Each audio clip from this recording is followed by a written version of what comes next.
الله أكبر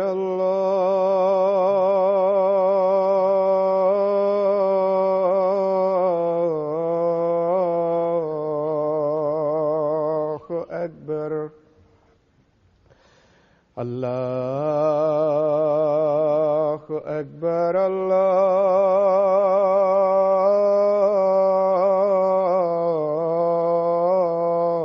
الله أكبر أشهد أن لا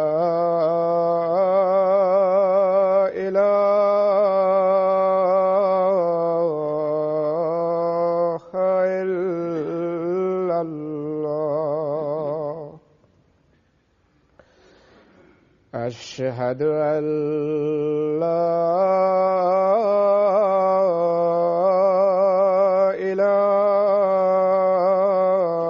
إله إلا الله أشهد أن محمدًا رسول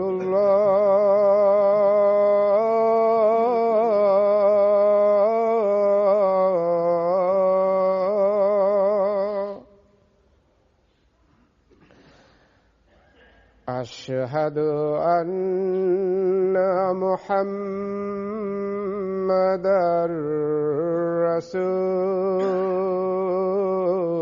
رسول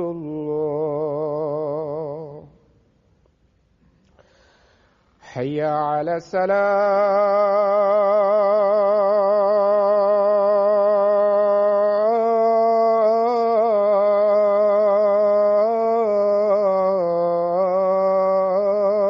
الصلاة حي على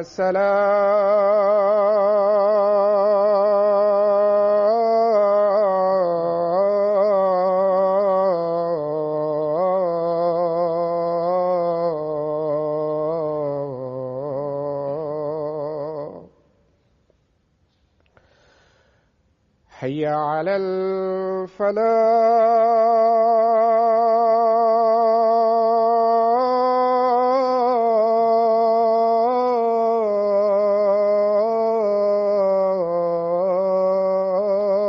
الفلاح حي على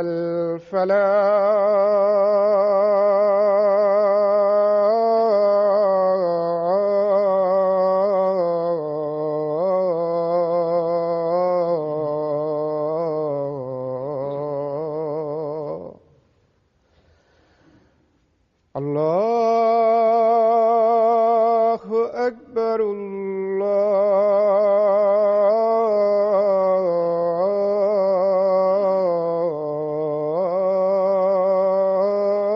الله أكبر لا إله إلا الله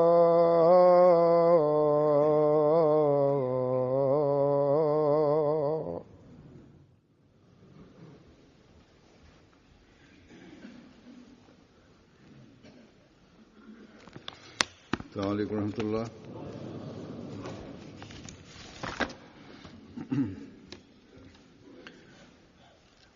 أشهد أن لا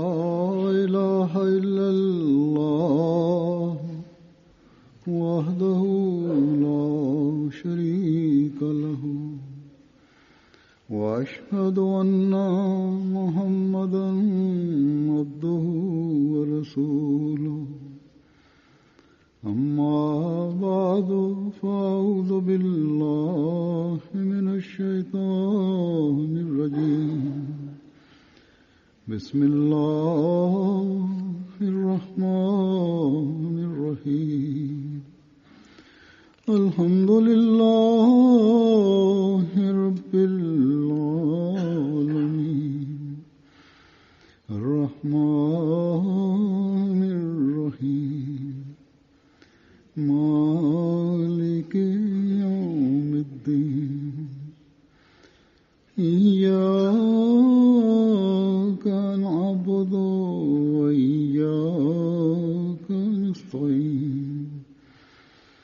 اهدنا الصراط المستقيم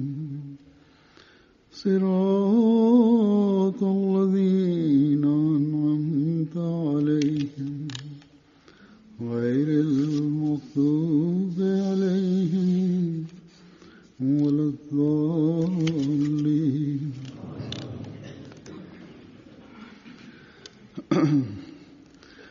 अल्लाह ताला हिकिड़े मोमिन खे आबिद बणजण ऐं आला अख़लाक अख़्तियार करण जी तरफ़ वॾी तवजो ॾियारी आहे, छो त इन्हनि खां बग़ैर हिकिड़ो ईमान जी दावा करण वारो मोमिन नथो चवराए सघे। जिथे मोमिन जी हीअ निशानी आहे त हू इबादत करण वारो हुजे, उते हीअ बि ज़रूरी आहे त हू बेहुदा ॻाल्हियुनि खां पासो करण वारो हुजे। हीअ नथो थी सघे त हिकिड़ो शख़्स मोमिन बि हुजे ऐं पोइ हू बदअख़लाक़ियूं बि ॾेखारे रहियो हुजे। उमूमन इंसान बद अख़लाक ओड़ी महिल थींदो आहे जॾहिं उन में तकबुर हुजे। इन ई करे रहमान ख़ुदा जे बाननि जे बारे में अल्लाह ताला फरमाए थो त हू यमशून अलल अर्ज़ हौना, यानी ज़मीन ते हू तमाम आजिज़ी सां हलण वारा आहिनि ऐं जंहिं इंसान में आजिज़ी हुजे उहो न सिर्फ़ झेड़नि ऐं फसादनि खां बचंदो आहे,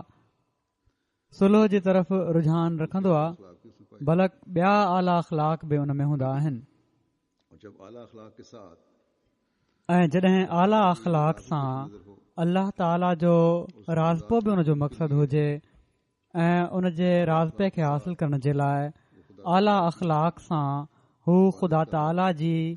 इबादत जो हक़ अदा करण जी कोशिश करे रहियो आहे त पोइ हीअ हालत जेका आहे उहा हक़ीक़ी मोमिन जी हालत हूंदी आहे।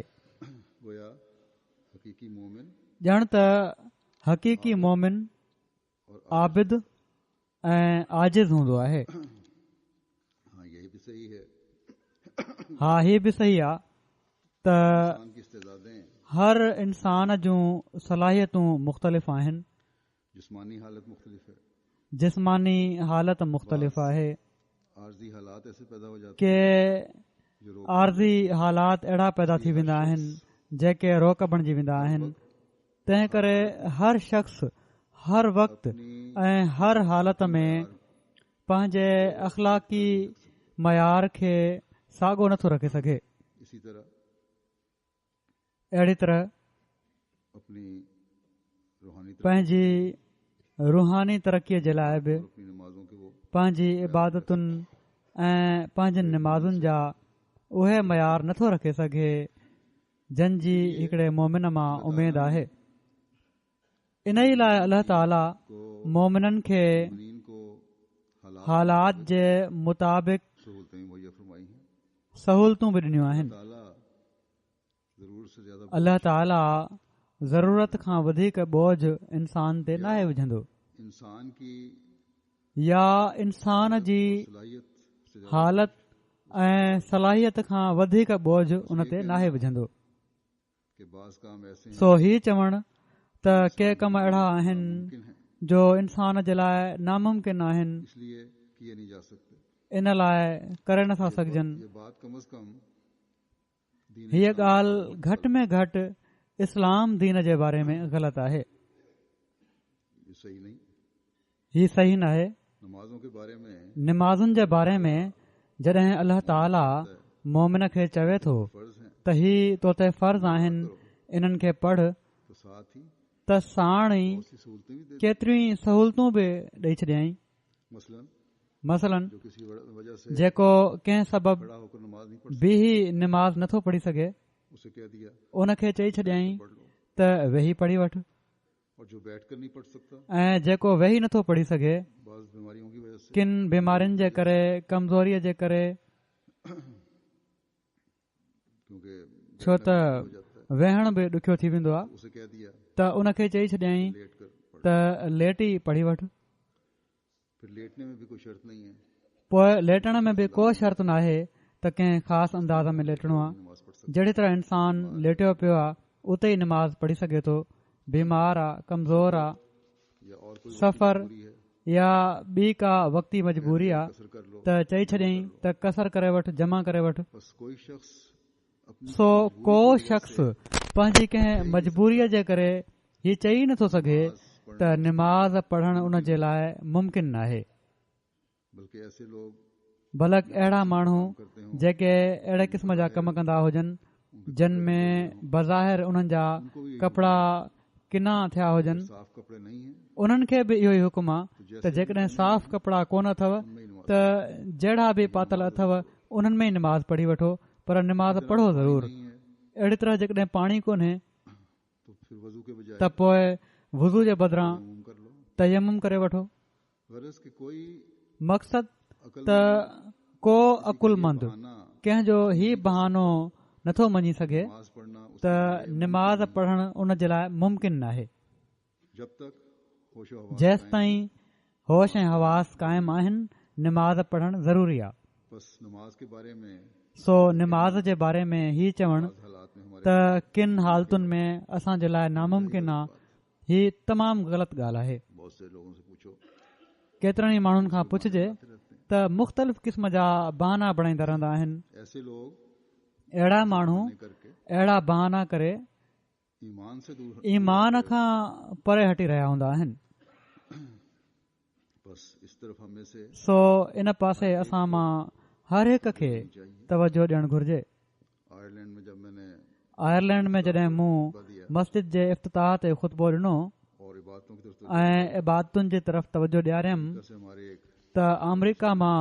असांजे हिकिड़े मुरबी साहब लिखियो भी खता है ऐं पोइ किन ॿियनि जॻहियुनि तां बि ख़त आया कि खुतबे के बाद त ख़ुतबे खां पोइ हाजिरी पढ़ मस्जिदुनि में हाज़िरी वधी वई आहे साफ जाहिर है इन मां साफ़ ज़ाहिर आहे में त मस्जिद में निमाज़ुनि ते न अचणु किसकी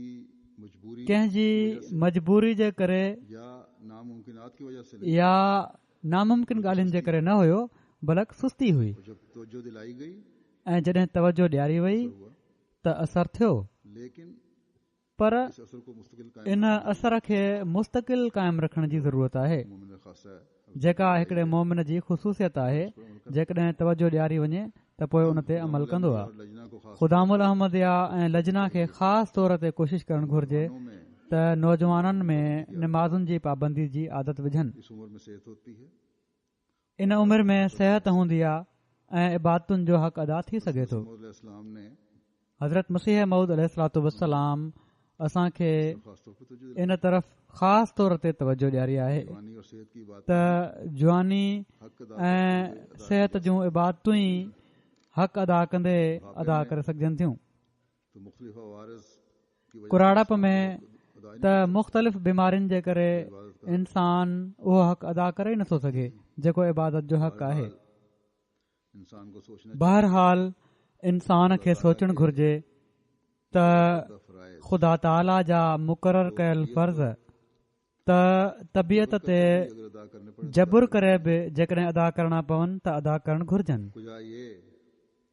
किथे ही वजूद त सहूलतुनि जे बावजूद ई अदा न कया वञनि अल्लाह ताला ने अल्लाह ताला जॾहिं सिहत ॾिनी आहे का शुक्राना भी त सिहत जो शुक्र अदा करण बि ख़ुदा ताला जो हक़ अदा करण जे लाइ ज़रूरी आहे ये हक इबादत से अदा होता ऐं हीउ हक़ इबादत सां अदा थींदो आहे है की हालत का सिहत जी हालत जी शुक्रगुज़ारीअ तौरु इबादतूं बजा लाने की जरूरत है बजा आणण जी ज़रूरत आहे निमाज़ुनि जी अदायगी जी ज़रूरत आहे बहुत ज्यादा हमें कोशिश करनी चाहिए सो इन तरफ़ तवजो ॾियण जी के बगैर तमामु घणी असांखे कोशिशि करणु घुर्जे इन खां बग़ैर असांजो ईमान कामिल नथो थी सघे दूसरी बात की तरफ आता हूँ हाणे मां यानी अच्छे ॿी ॻाल्हि ॾांहुं अचां थो यानी सुठा अख़लाक। अखलाक आला अख़लाक रखण वारनि जी बहुत बड़ा वसफ हिकिड़ी तमामु वॾी वस्फ़ और सच्चाई सचाई जो इज़हार आहे ऐं सचाईअ ते क़ाइमु रहणु आहे। एक मोमिन की ये खसूसियत है हिकिड़े मोमिन जी हीअ ख़ुसूसियत आहे त हू हमेशह सचाई ते क़ाइमु रहे कि न फटके। ऐं कूड़ जे वेझो बि न अचे। इसी सूरत में मुमकिन है कि अगर ऐं ही उन ई सूरत में मुमकिन आहे जो जेकॾहिं कूड़ खां तमामु घणी नफ़रत हुजे, हम दुनिया में क्या पर अमलनि असीं दुनिया में छा था ॾिसूं कि मुख्तलिफ मौक़ों पर त मुख़्तलिफ़ मौक़नि ते कूड़ जो सहारो वरितो वेंदो आहे। कि मेरा इरादा के माण्हू चई ॾींदा आहिनि त मुंहिंजो इरादो त कोन हुयो, पर ग़लती सां मुंहिंजे वात मां कूड़ निकिरी वियो। इसाइलम के लिए यहाँ दरखास्तें देते हैं तो कह देते इसाइलम जे लाइ हिते दरख़्वास्तूं ॾींदा हैं आहिनि मुंह से फलां त चई छॾींदा आहिनि उहो त मुंहिंजे वात मां फलाणी ॻाल्हि निकिरी वई, इन लाइ ग़लती सां निकिरी वई, मुंहिंजो इरादो कोन हो। पर जेकॾहिं तो गलती से आदत न हुजे त ग़लती सां बि ॻाल्हियूं न निकिरंदियूं। बहरहाल अल्लाह ताला तो बहरहाल अल्लाह ताला त बख़्शण वारो आहे, को माफ कर देता है अहिड़नि माण्हुनि खे माफ़ करे छॾींदो आहे एहसास हो। जिन खे ग़लती जो अहसासु थिए। लेकिन इस सूरत में पर इन सूरत में अमल पर उन्हनि खे पंहिंजे इन अमल ते इजहार नज़ामत करना भी जरूरी है। पशेमानी जो इज़हार करण बि ज़रूरी आहे। लेकिन अगर कोई शख्स झूठ बोले पर जेकॾहिं को शख़्स कूड़ ॻाल्हाए नज़ामत भी ऐं पोइ उन ते पशेमानी बि महसूस न करे और उसके झूठ से अगर किसी को नुकसान हुआ है ऐं उन जे कूड़ सां जेकॾहिं कंहिंखे नुक़सानु थियो आहे, उनखे पूरो करण जी कोशिश न करे पर आकर बल्कि उबतो ज़िद में अची कूड़ खे सच साबित करण जी कोशिश करे कि इस या ही चवे त हिन कूड़ खां बग़ैर गुज़ारो ई नथो थी सघे, ना तो ईमान पर त अहिड़ो शख़्स न ई ईमान ते क़ाइमु आहे, न ई सुठे अख़लाक वारो चवराए सघे थो। यकीनन ऐसे शख्स को समझ लेना चाहिए कि वो यकीनन अहिड़े शख़्स खे सम्झी वठणु घुर्जे त हू सही रस्ते ते नाहे। बारे में अल्लाह पोइ अख़लाक जे बारे में अल्लाह ताला फरमाए थो से हुस्ना त वक़ूलू लिन्नास हुस्ना, नरमी और अच्छे त माण्हुनि सां नरमी ऐं सुठे तरीक़े सां पेश अचो, किया करो। उन्हनि सां सुठे तरीक़े सां ॻाल्हाईंदा कयो। इंसान दूसरों हाणे आम तौर ते त इंसान ॿियनि सां वजूद इसके रुखाई सां नाहे ॻाल्हाईंदो, बाज़ तबाहे में बावजूद इन जे जो किन तबियतुनि में रुखाई ऐं खोराइप हूंदी आहे, इसका इजहार नहीं करते। पर हू हर वक़्तु इन जो इज़हार न आहिनि कंदा। त जॾहिं अल्लाह ताला फरमाए थो त माण्हुनि सां नरमी उनसे बात ऐं मुलातफ़त सां पेश अचो, तो ऐसे ही उन्हनि सां ॻाल्हायो, त अहिड़नि ई माण्हुनि खे चवंदो आहे की तबीयत त पंहिंजी इन रुखाई ऐं सख़्ती जी तबियत में नरमी पैदा कयो और कभी भी तुम्हारे से ऐसी बात ऐं कॾहिं बि तव्हां खां अहिड़ी ॻाल्हि न थियणु घुर्जे तकलीफ पहुंचाने जेका ॿियनि खे तकलीफ़ पहुचाइण वारी हुजे। ऐसी बात पर थोरी थोरी ॻाल्हि ते हो जाया करो। मग़ज़ूबुल गज़ब न थी वेंदा कयो, हर इंसान पर के इंसान पंहिंजी तबियत जे करे जहिड़ो कमु चयो तबियतूं हूंदियूं आहिनि यकदम ॿरी पवंदा आहिनि। सख्त बात कहने के बाद त अहिड़ा माण्हू जेकॾहिं सख़्त ॻाल्हि चवण खां पोइ पंहिंजी सख़्तीअ ते अफ़सोस कनि किसी भी किस्म की तकलीफ ऐं जेका जज़्बाती या कंहिं बि क़िस्म जी तकलीफ़ जेका उन्हनि खां ॿियनि खे पहुती हुजे उनखे ख़तमु करण जी कोशिश कनि, इस्तिग़फ़ार करें तौबा ऐं इस्तिग़फ़ार कनि, त अल्लाह ताला चवे थो त मां तौबा जो दरवाज़ो खुलियल रखियो आहे और इनकी तौबा कबूल भी ऐं इन्हनि जी तौबा क़बूल बि थी वेंदी आहे। अल्लाह ताला के इस हुक्म पर पर अल्लाह ताला जे इन हुकुम ते रहने वाले तवजो न ॾियण वारा, या खाम खां तशद्दुद और सख्ती तशद्दुद चले जाने वाले ऐं सख़्ती कंदा वञण वारा और किसी किस्म की भी ऐं कंहिं क़िस्म जी बि नदामत महसूस न करण वारा, तो वो लोग हैं त उहे माण्हू आहिनि जेके न सिर्फ़ अखलाक से गिर रहे हैं, अख़लाक खां किरी रहिया आहिनि, अल्लाह ताला के बल्कि हुक्म की अल्लाह ताला जे हुकुम जी गुनाहगार नफ़ी करे गुनाहगार बि थी रहिया आहिनि। ऐसे लोगों की ये बातें अहिड़नि माण्हुनि जूं इबादतूं बि उन्हनि जे कंहिं कमु नाहिनि ईंदियूं। सो अल्लाह ताला ऐसे लोगों को अपनी मग़फ़िरत की अहिड़नि माण्हुनि खे पंहिंजी मग़फ़िरत जी उमीद ॾियारे थो जेके कंहिं ख़ासि जोश या कावड़ हेठि हिकिड़ो फेल कनि, होश आ जाने पर पर बाद में होश अची वञण ते पंहिंजे इन फेल ते नादिम थियनि, शर्मसार थियनि कोशिश करें। ऐं उन जे इज़ाले जी कोशिश कनि। पर जेको शख़्स शर्मसार न थिए, होश अची वञण ते बि कंहिं क़िस्म जी निदामत या अफ़सोस जो इज़हार न करे, अल्लाह के सामने उहो अल्लाह ताला जे साम्हूं को बहानो पेश नथो करे सघे। अपने जायज़े सो असांखे पंहिंजा जाइज़ा वठणु घुर्जनि। मामलात मेरे सामने आते केतिरा ई मामला मुंहिंजे साम्हूं ईंदा आहिनि। हैं, झगड़ों के ज़ाल मुड़ुस जे जहिड़नि जा, मामलात हैं। ॾेती लेती जा मामला आहिनि ऐसे मग़ज़ूबुल ग़ज़ब जो अहिड़ा मक़ज़ूबुल ग़ज़ब हूंदा आहिनि माण्हू थे कि क्या कह रहे जो कुझु न आहिनि ॾिसंदा त छा चवनि पिया था, छा कनि पिया था। हैं, को जज्बाती तकलीफ औरतुनि खे जज़्बाती तकलीफ़ बि ॾींदा आहिनि, हथ बि खणंदा आहिनि। मामलात अहिड़ी तरह ॿिया मामला आहिनि, में पाण में इनके रवैये हैं। ग़लति क़िस्म जा रवैया आहिनि। फिर ये समझने की कोशिश भी नहीं करते। पोइ ही सम्झण जी कोशिश बि न आहिनि कंदा। इस्लाही कमेटी कोशिश करे,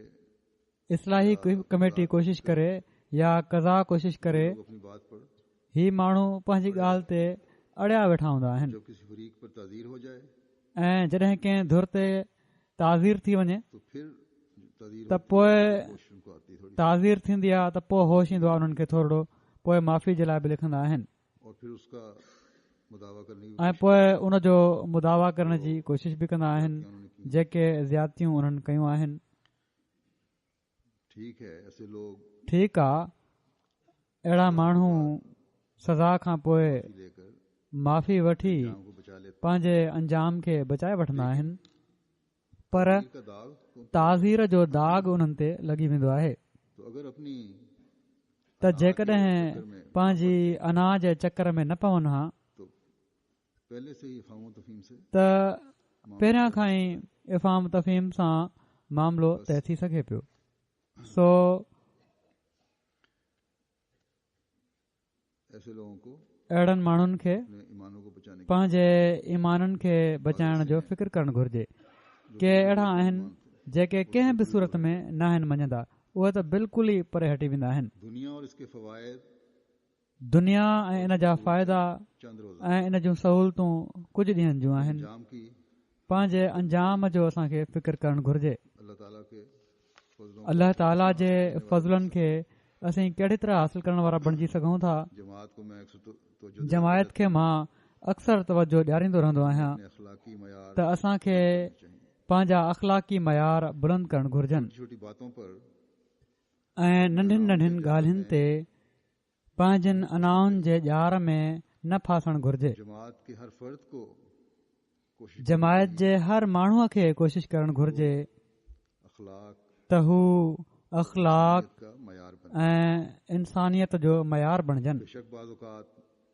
हम जज्बात बेशक कॾहिं कॾहिं असीं जज़्बात जो इज़हार बि करे छॾींदा आहियूं, कावड़ अची वेंदी आहे, ही इंसानी तबियत आहे। एक मोमिन पर हिकिड़े मोमिन खे ताला ने अल्लाह ताला कुझु हुकुम बि ॾिना आहिनि। कि अपने जज्बात असांखे घुर्जे त पंहिंजे जज़्बात खे कंट्रोल में रखूं खर्च करें। ऐं अल्लाह ताला जी मर्ज़ी जे मातहत उन्हनि खे ख़र्च कयूं। मैंने मियाँ बीवी के मामलात की मिसाल दी है। मूं ज़ाल मुड़ुस जे मामलनि जो मिसाल ॾिनो आहे वह निकाह में त ॾिसो जाने वाली आयात में निकाह जे खुतबे में पढ़ी वञण वारनि आयतुनि में कहिड़ी तरह अल्लाह ताला तकवा खे साम्हूं रखंदे मुख़्तलिफ़ हुकुम ॾिना आहिनि मियाँ बीवी दोनों को अमल करना जरूरी है। जिन ते ज़ाल मुड़ुस ॿिन्ही खे अमल करणु ज़रूरी आहे। लोग इन बातों को सामने नहीं रखते। पर अक्सर माण्हू इन्हनि ॻाल्हियुनि खे साम्हूं न आहिनि रखंदा, सम्झंदा आहिनि त निकाह थी वियो, शादी थी वई ऐं बसि। सो जेके माण्हू अड़े रहते हैं पंहिंजनि ॻाल्हियुनि ते अड़ियल रहंदा आहिनि, बल्कि उन्हनि ते फ़खुर करे रखंदा आहिनि। तो एक तरफ साम्हूं रखण त हिकु पासे रहियो, जॾहिं मसइला पैदा थींदा आहिनि त पंहिंजी ॻाल्हि ते ई अड़ियल रहंदा आहिनि ऐं ही फ़खुर हूंदो अथनि त असीं अहिड़ी तरह पंहिंजी ॻाल्हि ते क़ाइमु रहियासीं। हमने फलां को किस तरह नीचा असीं फलाणे खे कहिड़ी तरह घटि करे ॾेखारियोसीं। तो सही से सही पंहिंजे जज़्बात खे सही सम्झंदा आहिनि बात की ऐं ॿियनि जे जज़्बात जी परवाह न आहिनि कंदा। और यही कहते ऐं इहो ई चवंदा आहिनि हैं वो सही है। उन्हनि जे ख़्याल में ॿिए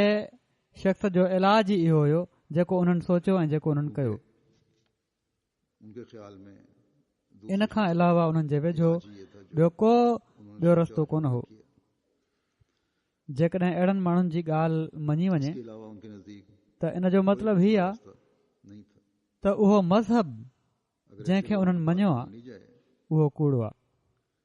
तो इसका मतलब ये है छो त मज़हब कुझु थो चवे ऐं हू कुझु ॿियो पिया था चवनि। जिसे उन्होंने माना ही बेशक वो झूठा है, हू चई सघनि था त मज़हब जो हीउ हुकुम अहिड़ो आहे वो कुछ और जंहिं ते असां खां अमल ॾुखियो आहे, ये बेशक पर कह हीउ सकते चवणु हैं, त हिन हुकुम जी भञकड़ी कए बग़ैर जिस पर ऐं जेको कुझु असां कयो आहे उनखे कए बग़ैर गुज़ारो थी न पियो सघे, मज़हब खे कूड़ो चवण वारी ॻाल्हि आहे। तोड़े बगैर और जो कुछ हमने किया है अल्लाह ताला त चए थो किए बगैर गुजारे त कावड़ खे रोकियो, सुहिणे अख़लाक सां पेश अचो, पंहिंजनि ग़लतियुनि ते ज़िद न कयो, कि गुस्सा दबाओ। बाननि जा हक़ अदा करण जी कोशिश कयो। बलक हज़रत मसीह मऊद अलैहिस्सलाम त असांखे एसि ताईं फरमायो आहे त जेको बाननि जो हक़ अदा नथो करे अदा करने की कोशिश करो, उन्हनि अख़लाक जे मुताबिक़ बल्कि हज़रत पंहिंजो नमूनो नथो ॾेखारे तुम्हें याद जेके ख़ुदा ताला असांखे ॿुधाया आहिनि, बंदों के हक अदा नहीं जिन करता, खे अख़्तियार करणु हिकिड़े मोमिन जे लाइ ज़रूरी आहे, अपना नमूना त पोइ अहिड़ा माण्हू ख़ुदा ताला जो बि हक़ अदा न आहिनि कंदा। जिनका अपनाना एक मोमिन के उन्हनि जूं निमाज़ूं ऐं इबादतूं बि सिर्फ़ ॾेखार जूं आहिनि, कभी हक अदा नहीं करते। छो त उन्हनि उनकी नमाजें और इबादतें भी इन्हनि इबादतुनि सिर्फ दिखावे की हैं, उन्हनि जे अंदरि क्योंकि उहा तब्दीली पैदा नाहे कई जेका हिकिड़े मोमिन जी ख़ुशूसियत आहे। इन इबादतों ने उन्हनि में उहा आजिज़ी नाहे आई उनके अंदर जेका उन्हनि खे ख़ुदा ताला जो कुर्ब ॼाणाइण वारी आहे। मोमिन का खासा है। जेकॾहिं कावड़ जी हालत में उनमें वो आजिज़ी इंसान पंहिंजी वीडियो ठाराए, अॼुकल्ह त वीडियो तमामु सहूलियत सां हर हंधि मुयसरु आहे, में त हिकिड़ो अकुलमंद इंसान होश जी हालत में उनखे ॾिसी पाण ई शर्मसार थी वञे त कहिड़ी हालत हुई हुनजी। हज़रत मसीह मऊद अलैहिस्सलाम होश की हालत असांखे जेके इन बारे में नसीहतूं फरमायूं आहिनि उहे मां पेश कयां थो त मग़ज़ूबुल ग़ज़ब थियण वारनि जी हालत कहिड़ी थी वेंदी आहे। जिस बारे में नसाइफ़ फरमाई हैं उन्हनि जा दिमाग़ वो उन पेश करते अकुल ऐं हिकमत खां ख़ाली थी वेंदा आहिनि। गज़ब होने वालों की कैफियत क्या हो जाती कॾहिं कॾहिं त जोश ऐं कावड़ जेका आहे जॾहिं वधी वञे है हिकमत से त अकुल ख़तम थी वेंदो आहे। बाज़ दफ़ा तंहिं करे सब्र जी तरफ़ तवजो ॾियारियाऊं, नौबत पहुंच जाती है। छो त इन सां सब्र सां अकुल ऐं फ़िक्र जी इस बारे में फरमाते कुवतुनि में वाधारो थींदो आहे। जोश और गुस्सा जो पाण फरमाइनि था त यादि रखो त अकुल ऐं जोश में ख़तरनाक दुश्मनी आहे। जॾहिं जोश ऐं कावड़ ईंदी आहे त अकुल क़ाइमु नथो रही सघे, पर जेको सब्र करे थो ऐं बुर्दबारीअ जो नमूनो ॾेखारे थो उनखे हिकिड़ो नूर ॾिनो वेंदो आहे इज़ाफ़ा हो जंहिंसां उन जे अकुल ऐं फ़िक्र जी कुवतुनि में हिकिड़ी नई रोशनी पैदा थी वेंदी आहे ऐं पोइ नूर मां नूर पैदा थींदो आहे। जोश और गुस्सा आता कावड़ ऐं जोश जी हालत में है नहीं, छो त दिलि ऐं दिमाग़ ऊंदाहिया थी वेंदा आहिनि, सब्र करता है तंहिं करे पोइ ऊंदाहीअ मां ऊंदाही पैदा थींदी आहे। उसको एक नूर दिया जाता पोइ है जिससे उसके थोरी थोरी ॻाल्हि ते कावड़ में अचण वारनि जे बारे में फरमाइनि था त उन्हनि जी दिलि हिकमत खां ख़ाली थी वेंदी आहे। जोश की हालत में फरमाइनि था यादि रखो जेको शख़्स सख़्ती करे थो ऐं कावड़ में अची वञे थो उन जे वातां मार्फतूं ऐं हिकमत जूं ॻाल्हियूं हरगिज़ नथियूं निकिरी सघनि। उहा दिलि हिकमत जी ॻाल्हियुनि खां महरूम कई वेंदी आहे जेको पंहिंजे साम्हूं वारे जे साम्हूं जल्दी तैश में अची आपे खां ॿाहिरि थी वञे थो। जो शख्स सख्ती करता है किनो ॻाल्हाईंदड़ ऐं बेलगाम जा चप लतीफ़ ॻाल्हियुनि जे चश्मे खां बेनसीब ऐं महरूम कया वेंदा आहिनि। पोइ उन खां सुठियूं ऐं नेक ॻाल्हियूं न आहिनि निकिरंदियूं, महरूम रहिजी वेंदो आहे। कावड़ मुकाबिल के साथ ऐं हिकमत जल्दी ॿई में आकर गॾु नथियूं थी सघनि। से बाहर हो जाता है जेको मक़ज़ूबुल ग़ज़ब हूंदो आहे उन जो अकुल थुल्हो ऐं सोच कुंद हूंदी आहे। बेनसीब और महरूम उनखे कॾहिं बि कंहिं मैदान में ग़लबो ऐं मदद न ॾिना वेंदा। गज़ब कावड़ अधु जुनून आहे, जॾहिं ही वधीक भड़कंदी आहे त पूरो जुनून थी सघे थो। वरी पाण फरमाइनि था त ॿ कुवतूं इंसान खे मैदान में गलबा जुनून ॾांहुं वठी वञण वारो बणाईंदियूं आहिनि गजब निस्फ जुनून है, हिकिड़ी बदज़नी ज्यादा भड़कता है, ऐं हिकिड़ी कावड़ सकता है। जॾहिं बेअतदाली ताईं पहुची वञनि क्या फरमाते जॾहिं ज़रूरत खां वधीक इंसान को हर वक़्तु इंसान इन्हनि ई सोचनि में पयल हुजे कावड़ में रहे बदज़नियूं कंदो वठे त पोइ चरियाप वारी हालत पैदा थी वेंदी आहे जनी सो लाज़मी आहे त इंसान बदज़नी ऐं कावड़ खां बचे जरूर से ज्यादा हिकिड़े मोमिन जी तारीफ़ कंदे पाण फरमाइनि था त मोमिन खे कहिड़ो हुअणु घुर्जे तो फिर त उनखे कंहिं बि हालत में लाजिम है कि इंसान अकुल ऐं ॾाहप खे और गजब छॾे न ॾियणु घुर्जे न त पोइ जहिड़ो की पहिरियां ॻाल्हि थी चरियाप जी हालत पैदा थी वेंदी आहे फरमाते हैं पाण फरमाइनि था होना चाहिए त मर्द खे घुर्जे त पंहिंजनि कुवतुनि खे उसको किसी भी हालत में बरमहल ऐं हिलाल मौक़े ते इस्तेमालु करे देना चाहिए, मसलन हिकिड़ी कावड़ जी कुवत या जैसा कि पहले जिक्र आया जॾहिं उहा एतदाल खां वधीक हुजे त कि मर्द को जुनून जो पेशकमो थी वेंदी आहे हवा को बरमहल और जुनून में ऐं उन में तमामु थोरो फ़र्क़ु आहे मसलन जेको माण्हू कावड़ में शदीद हूंदो आहे ज्यादा हो उन खां हिकमत जो चश्मो खसियो वेंदो आहे बल्कि जेकॾहिं को मुखालिफ़ हुजे त उन सां बि शदीद कावड़ में अची ॻाल्हि न करे उससे हिकमत का चश्मा छीन पोइ पाण मोमिन जी निशानी ॿुधाइनि था त कहिड़ी तरह मोमिन खे कावड़ ते कंट्रोल हुअणु घुर्जे या कावड़ ते कंट्रोल हुजे त हक़ीक़ी मोमिन चवराईंदो आहे फरमाए थो वल काज़िमीन अल गैज़ वल आफ़ीन अन नास यानी मोमिन उहे आहिनि जेके कावड़ खाई वेंदा आहिनि ऐं माण्हुनि सां अफ़व ऐं दरगुज़र सां पेश ईंदा आहिनि ऐं जेतोणीकि इंजील में बि अफ़व ऐं दरगुज़र जी तालीम आहे फरमाइनि था जेतोणीकि इंजील में बि अफ़व ऐं दरगुज़र जी तालीम आहे मगर उहा यहूदियुनि ताईं महदूद आहे मोमिन वो हैं जो गुस्सा खा ॿियनि सां हज़रत ईसा पंहिंजी हमदर्दी जो को वास्तो नाहे रखियो ऐं साफ़ तौर ते फरमाए छॾियईं और अगर त मुंहिंजो सवाइ बनी इसराइल जे ॿियनि सां को सरोकार कोन्हे तोड़े उहे गर्क थियनि तोड़े निजात हासिल कनि मगर वो सो हज़रत तक महदूद है, मसीह जो अफ़व ऐं दरगुज़र बनी इसराइल ताईं महदूद हुयो पर हज़रत मसीह महमूद अलैहिस्सलाम जेके मसीह मोहम्मद ई बणिजी आया आहिनि संदन अफ़व ऐं दरगुज़र जो दाइरो त सॼी दुनिया ताईं पकड़ियल आहे तंहिं करे असांखे बि पंहिंजे अफ़व ऐं दरगुज़र खे तमामु कुशादो करण जी ज़रूरत आहे महदूद था, लेकिन सो ही आहिनि उहे मयार जेके असांखे हासिल करण जी कोशिश करणु घुर्जे जेकॾहिं अल्लाह ताला जे नूर मां फैज़ हासिल करणो आहे सारी दुनिया तक फैला हुआ त सब्र हौसलो ऐं गुजर को बुर्दबारी जी वस्फ़ बि पंहिंजे अंदरि पैदा करण जी ज़रूरत आहे ये है वो मयार जेकॾहिं असीं हीउ चाहियूं था कोशिश करनी चाहिए त असांजे वात मां अल्लाह ताला के नूर मार्फतुनि ऐं हिकमत जूं ॻाल्हियूं निकिरनि से सब्र माण्हू असांजी तरफ़ मुतवजे थियनि असीं हज़रत मसीह मऊद अलैहिस्सलाम जे मिशन खे अॻिते वधाइण वारा थियूं भी अपने अंदर त असांखे पंहिंजे घरू ऐं रोज़ानो जे मामलनि में सख़्ती कि हमारे ऐं कावड़ जी हालत में रहण खां पंहिंजो पाण खे बचाइणो पवंदो लोग हमारे जेकॾहिं असीं चाहियूं था त असीं पंहिंजनि ज़हनी सलाहियतुनि आगे बढ़ाने ऐं इस्तेदादुनि खे कॾहिं बि तबाह ऐं बर्बाद थियण न ॾियूं त बदज़नी ऐं कावड़ खां पंहिंजो पाण खे बचाइणो पवंदो और गजब की हालत में जेकॾहिं असां चाहियूं था जाना होगा त हक़ीक़ी मोमिन बणिजऊं कहते हैं त पंहिंजनि सलाहियतुनि खे मौक़े महल जे मुताबिक़ कभी ऐं मुनासिब रंग में अदा करणो पवंदो तो बजनी और गजब से कॾहिं कावड़ जी कैफ़ियत जेकॾहिं पैदा बि थिए अगर हम त जुनूनी थी न हुअणु घुर्जे बल्कि सिर्फ़ इस्लाह जी हद ताईं हुअणु घुर्जे बरमहल और बरमौका और मुनासिब रंग में कावड़ ऐं बेलगाम जज़्बात जो इज़हार इंसान खे जुनूनी बणाए छॾींदा आहिनि तो जुनूनी होकर नहीं सो इन्हनि में विच थराई जी ज़रूरत आहे इस्लाह के रंग हद तक होनी चाहिए जेकॾहिं कावड़ आहे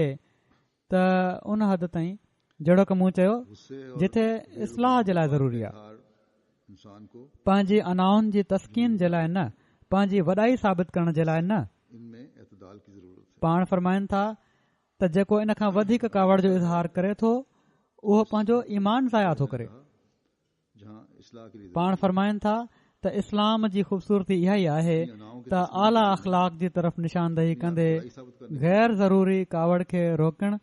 ऐं है कि जो इससे ज्यादा अफ़व खां कमु वठण जी तलक़ीन करे थो वो अपना ईमान जाया करता है सो ही ख़ुल्क हर हिकु खे अख़्तियार करण जी तमामु घणी ज़रूरत आहे, छो त इन खां बग़ैर हक़ीक़ी मोमिन बणजणु ॾुखियो आहे। गैर जरूरी हज़रत मसीह मौद अलैहिस्सलाम लगातार फरमायो आहे, तलकीन करते मुख़्तलिफ़ तहरीरुनि ऐं इरशादनि में फरमायो अथनि त पंहिंजे जज़्बात खे कंट्रोल में रखणु घुर्जे, क्योंकि इसके बगैर पर असांजे अंदरि कमज़ोरी आहे त असां इन ते ओड़ी तरह अमल नथा कयूं इस्लाम ने मुतवातिर जहिड़ी तरह करणु घुर्जे। मुख्तलिफ इन में आम अहमदी बि शामिल आहिनि ऐं उहिदेदार बि शामिल आहिनि। जज्बात को अपने अहिड़ा माण्हू जेके ॿियनि खे त तव्हां जूं ॻाल्हियूं ॿुधाइनि था ऐं जज़्बात खे कंट्रोल में रखण जी तलकीन कनि था, पर ख़ुदि इन ॻाल्हि खे विसारे था छॾनि त हज़रत मसीह मौद अलैहिस्सलाम फरमायो आहे त सचा थी कूड़नि वांगुरु त ज़लूल कयो। ऐसे लोग जो दूसरों को बल्कि हीउ बि ॾिसण में आयो आहे बातें सुनाते त के त कूड़ा थी काबू में रखने की सचा यकीन करते हैं। ऐं इस बात को भूल ज़ालिम थी करे कि हज़रत पंहिंजो पाण खे मज़लूम साबित करण जी कोशिशि कनि था। सच्चे होकर झूठों की तरह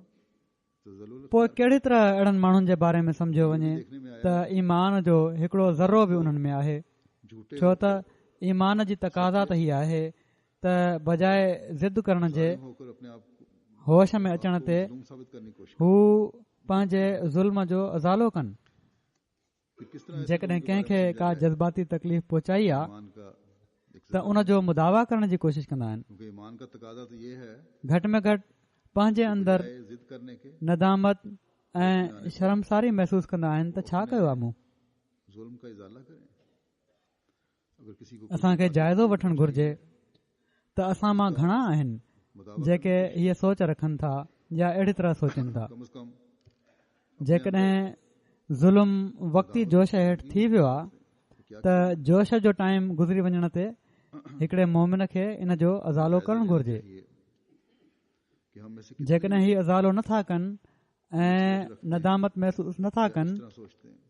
बल्कि समूरा हालात गुज़री था वञनि तहत हो गया ऐं पोइ बि असरु नथो थिए तो जोश का वक्त त पोइ जहिड़ो क हज़रत मसीह मऊद अलैहिस्सलाम फरमायो आहे, उसका इजाला ही हक़ीक़ी ईमान न आहे, ही ॾेखार जो ईमान आहे। करते पाणी जे उन फोटीअड़े वांगुरु आहे जंहिं जे मथां पाणी आहे ऐं अंदरि सिर्फ़ हवा आहे। और फिर भी जेकॾहिं सॼो पाणी हुजे हा त पोइ उहो पाणीअ जी हालत में हुजे हा, ये हकीकी हवा न हुजे हा पोइ उन में। सो जहिड़ो क मूं चयो असांखे पंहिंजा जाइज़ा वठण जी ज़रूरत आहे त असां ॾिसूं नहीं है त घणा भेरा असां ते जेकॾहिं ज़्यादती बि थी आहे त असीं बर्दाश्त कयो आहे फिर वो पानी ऐं मक़सूबुल गज़ब थी जवाबु नाहे ॾिनो, हवा नहीं होती फिर उसमें या जेकॾहिं मैंने कहा उहिदेदार आहिनि हमें त घणा भेरा अहिड़ा मौक़ा पैदा थिया आहिनि जो ॿिए ज़्यादती कई इतनी दफा ऐं उन्हनि इंसाफ़ जूं तक़ाज़ाऊं पूरियूं कंदे फ़ैसिलो ॾिनो, हमने बर्दाश्त किया उन ज़्यादती जी का परवाह न कयऊं। बुल गजब होकर जवाब बर्दाश्त हीअ नाहे त कंहिं ताक़तवर सां मुक़ाबिलो थियो हुजे ऐं जवाबु न ॾिनो हुजे ऐं चई ॾिनो वियो त असांजी वॾी बर्दाश्त आहे, बल्कि बर्दाश्त हीअ आहे त सज़ा ॾेई सघे ऐं पोइ सज़ा ॾे न। परवाह नहीं हिते हीअ बि वाज़े थिए त इंतिज़ामिया इंसाफ़ ऐं शरीयत जूं तक़ाज़ाऊं पूरियूं कंदे जेकॾहिं कंहिं लाइ सज़ा जी सिफ़ारिश करे थी, ताज़ीरी कार्रवाई करे थी कि बर्दाश्त ये है त ही इन दायरे में नथो अचे, दे सके और फिर छो त हिते जेकॾहिं कंहिंजी ग़लती आहे उनखे सज़ा मिली रही आहे इन जे करे त अफ़व अहिड़े क़िस्म जो अफ़व जेको आहे उहो गुनाह बणिजी वेंदो आहे। अगर किसी को सजा देने की सिफारिश जेकॾहिं को पंहिंजे मामलनि में ॿिए जो हक़ थो मारे, नहीं होता, ज़ुल्म थो करे अगर किसी की गलती है त हाकिम या काज़ी सज़ा ॾींदो आहे। तो अफव जहिड़ी तरह ॿारनि खे माउ पीउ न बन जाता या उस्ताद सज़ा ॾींदा आहिनि, हीअ सज़ा मामलात में कंहिं दस्तराजी करता है ॾोह में जुल्म का कंहिंखे मिले थी त इन लाइ मुर्तकब या काजी सजा दे जो उन शरीयत जे हुक्म जी नाफ़रमानी कई या ॿियनि जा हक़ तल्फ़ कया। हीअ वज़ाहत इन लाइ ज़रूरी आहे जो के माण्हू ज़्यादती बि कंदा आहिनि, शरीयत जे कानूननि जी पाबंदी बि न आहिनि कंदा, किसी को ॿियनि जा हक़ बि खाईंदा आहिनि इसलिए कि इसने शरीयत के ऐं पोइ या दूसरों के हुकूक तलफ किए उन्हनि ते निज़ाम जमात जॾहिं ताज़ीर कंदो आहे कि बाद लोग त ही मुंहिंजूं ॻाल्हियूं ॿुधी पहिरियां बि केतिरा ई भेरा मां चई चुको आहियां इन बारे में पोइ मूंखे लिखणु शुरू करे ॾींदा आहिनि ऐं हाणे बि शुरू करे ॾींदा शायदि त तव्हां अफ़व ऐं दरगुज़र ते ख़ुतबो ॾिनो आहे असां सां ही वर्ताव कयो वञे असांखे बि माफ़ कयो वञे त इन बारे में पहिरियां बि मां केतिरा ई भेरा चई चुको आहियां त मुंहिंजी कंहिं सां का ज़ाती दुश्मनी कोन्हे फिर मुझे लिखना शुरू कर देते के मूंखे कर देंगे शायद गारियुनि सां भरियल ख़त बि लिखी छॾींदा आहिनि पर खुतबा दी है हमारे साथ ये उन्हनि जे लाइ बि कॾहिं मुंहिंजी दिलि में कावड़ नाहे आई इस बारे में पहले कॾहिं बि जज़्बात पैदा न आहिनि थिया कावड़ जा अहिड़ा माण्हू उमूमन पंहिंजा नाला न आहिनि लिखंदा या फर्ज़ी नाला लिखंदा आहिनि जेकॾहिं उहे नाला लिखी बि छॾनि त तॾहिं बि मां उन्हनि खे यकीन थो ॾियारियां त इन बारे में उन्हनि ते का कारवाई न थींदी बेशक गारियूं ॾियनि मेरे दिल में गुस्सा नहीं हा रहम ज़रूरु ईंदो आहे उन्हनि ते कभी जज्बात पैदा नहीं हुए गुस्सा ऐं मज़ीद इस्तग़फ़ार जो मूंखे मौक़ो मिली वेंदो आहे मुंहिंजे लाइ त ही फ़ाइदेमंद हूंदो आहे फर्जी नाम लिखते हैं अगर वो नाम लिख भी दें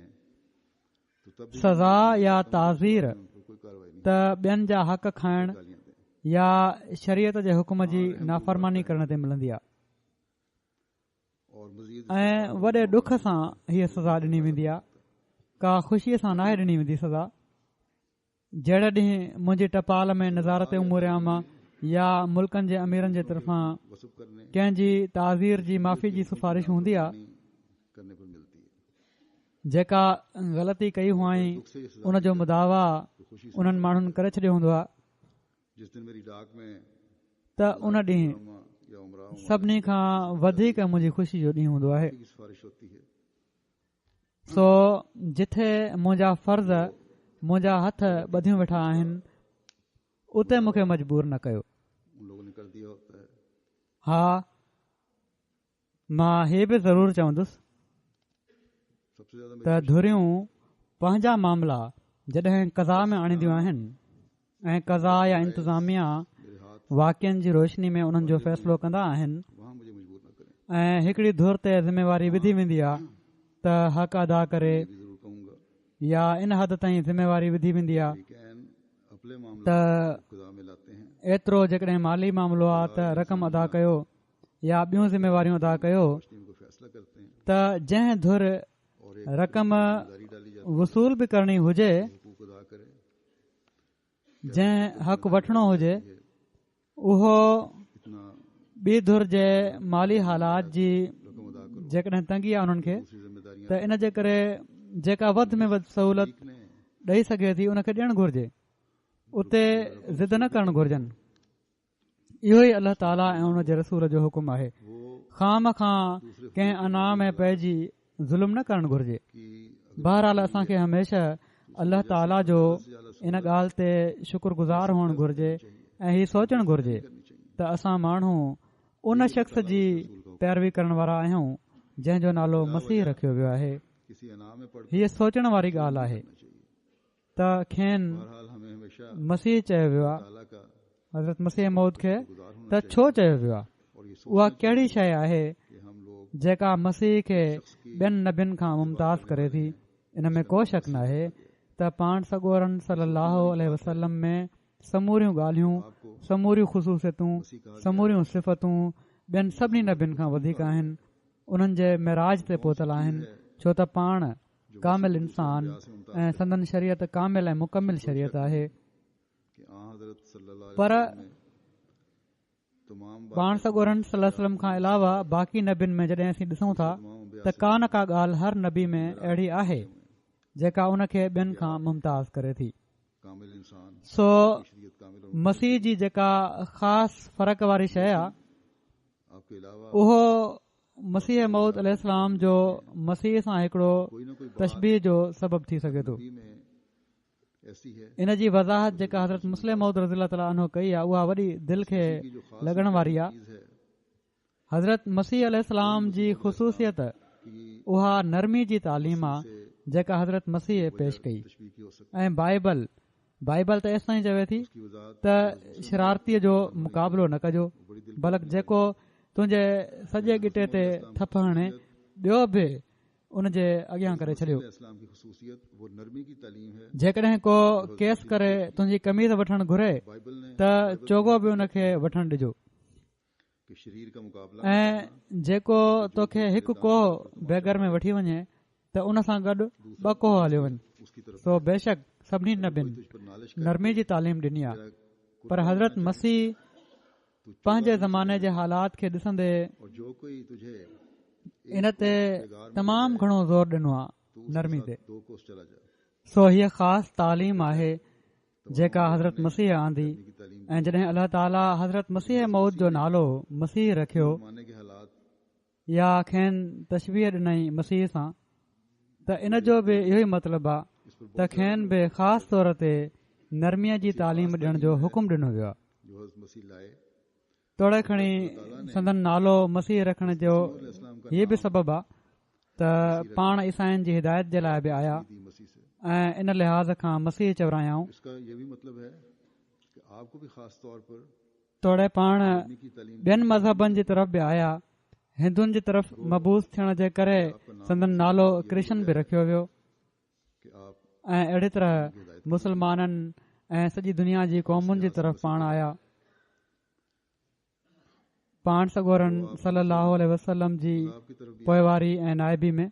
बहरहाल मसीह जे नाले ते आपका नाम कृष्ण भी ज़ोर आहे। इन लाइ हज़रत मसीह मौद अलैहिस्सलाम बि मुसलमानों तमामु नरमी जी तालीम ॾिनी आहे आलम की तरफ आप ऐं सख़्ती खे ख़तमु करण जी नसीहत फरमाई अथनि। हज़रत सल्लल्लाहु अलैहि पाण अलैहिस्सलाम हिकिड़े हंधि फरमाइनि था, ख़ुदा चाहे थो त तव्हांजी हस्ती ते पूरो पूरो इनकलाब अचे वसल्लम जोर है। ऐं हू तव्हां खां हिकिड़ो मौत घुरे थो, इस्लाम ने भी जंहिंखां बाद हू तव्हांखे ज़िंदह कंदो। तालीम दी। तव्हां पाण में जल्द सुलह कयो ऐं पंहिंजे भाइरनि जा गुनाह बख़्शियो, इस्लाम एक छो त शरीर उहो इंसान आहे जो जेको हमारी हस्ती पर पूरा पंहिंजे भाउ सां सुलह ते तुमसे राज़ी नाहे, मौत मांगता है उहो जिसके बाद काटियो वेंदो, करेगा। तुम छो त हू तफ़रीक़ो विझे थो। और अपने भाइयों के गुनाह तव्हां पंहिंजी नफ़सानियत हर हिकु पहलू खां छॾे ॾियो क्योंकि शरीर ऐं पाण में नाराज़गी छॾे ॾियो ऐं सचा थी कूड़े वांगुरु तज़ल्लुल कयो ऐं सचा थी इंसान है कूड़े वांगुरु तज़ल्लुल कयो त जीअं तव्हां बख़्शिया वञो।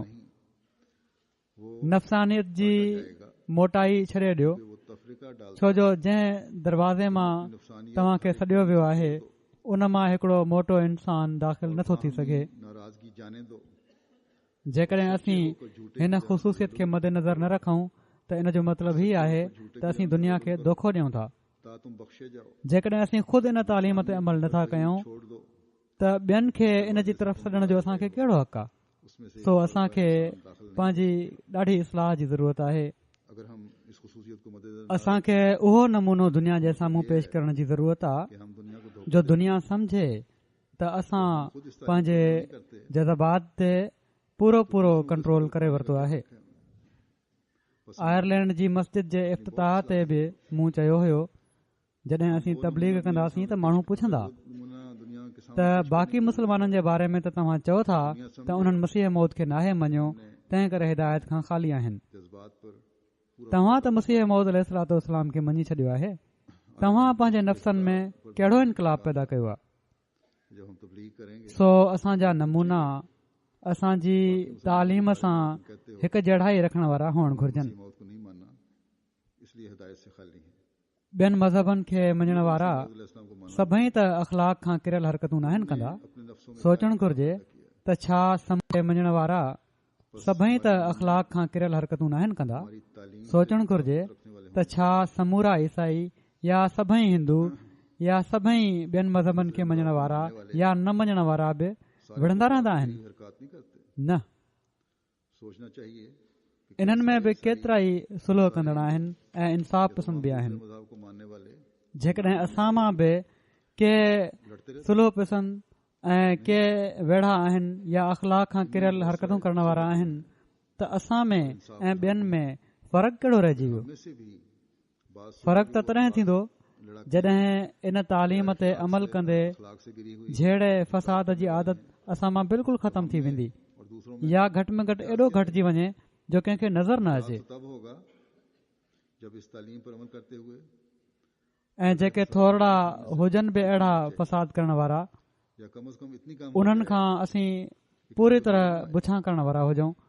बुराई खे ख़तमु करण जे लाइ पाण सॻोरन सल्लल्लाहु अलैहि वसल्लम जो हिकिड़ो इरशाद आहे फसाद करने वाले त जेकॾहिं कंहिं बुराई खे ॾिसो ऐं ताक़त हुजे त उन खे हथ सां ख़तमु करे छॾियो ऐं जेकॾहिं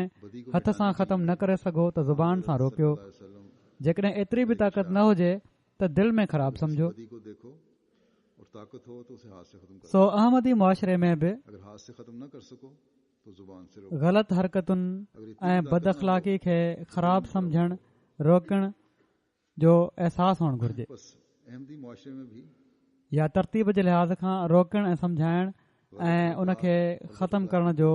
अहसासु पैदा थियणु घुर्जे रोकने और मनाने का या ख़राबु सम्झण जो अहसासु पैदा थियणु घुर्जे या तरतीब के लिहाज से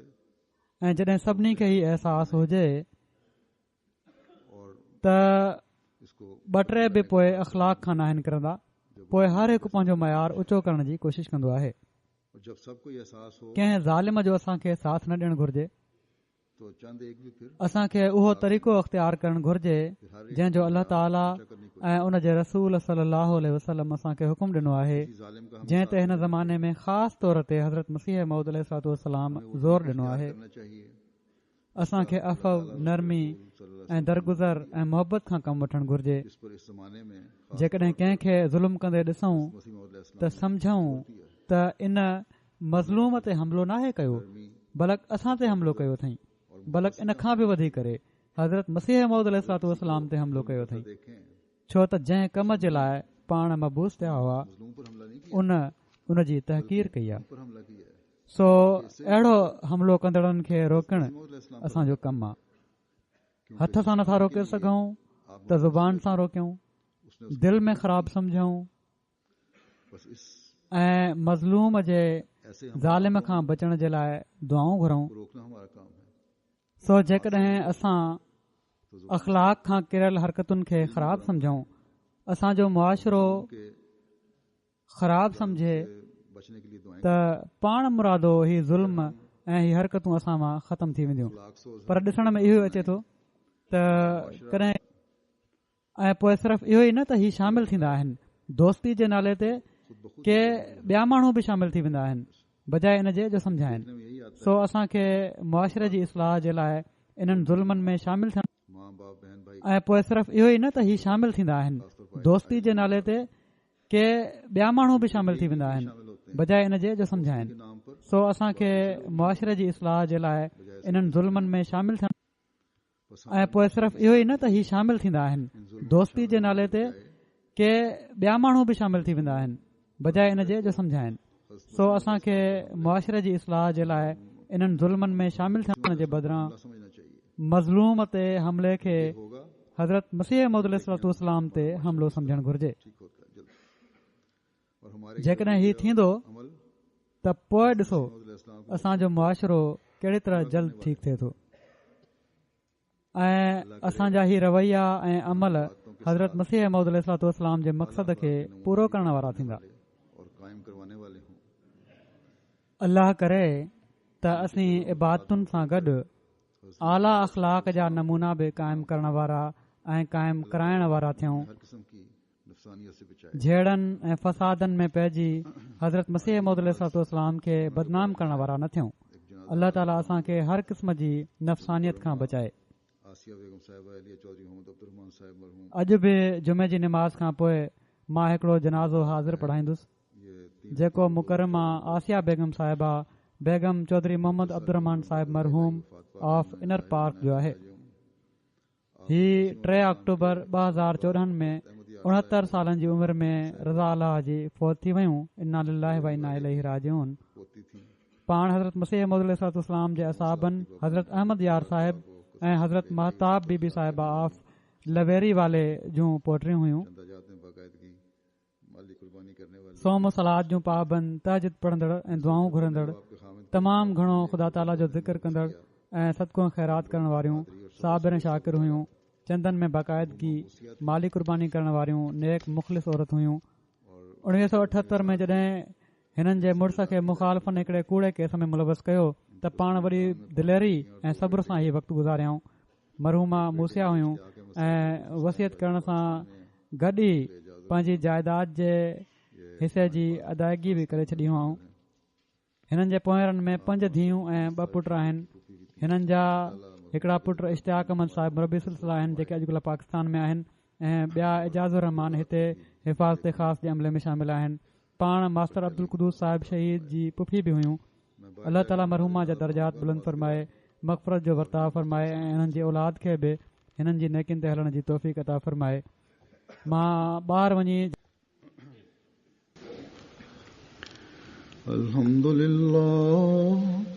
अल्हम्दुलिल्लाह नहमदुहु व नस्तईनुहु व नस्तगफिरुहु व नुमिनु बिही व नतवक्कलु अलैहि व नऊज़ु बिल्लाहि मिन शुरूरि अनफुसिना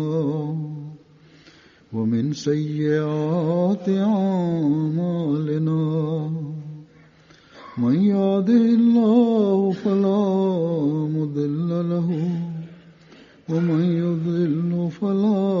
هادي له ونشهد أن لا إله إلا الله ونشهد أن محمدا عبده ورسوله. عباد الله رحمكم الله إن الله يأمر بالعدل والإحسان وإيتاء ذي القربى وينهى عن الفحشاء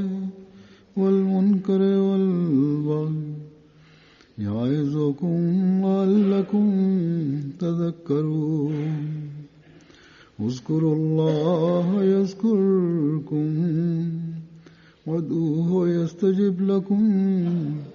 ولذكر الله أكبر.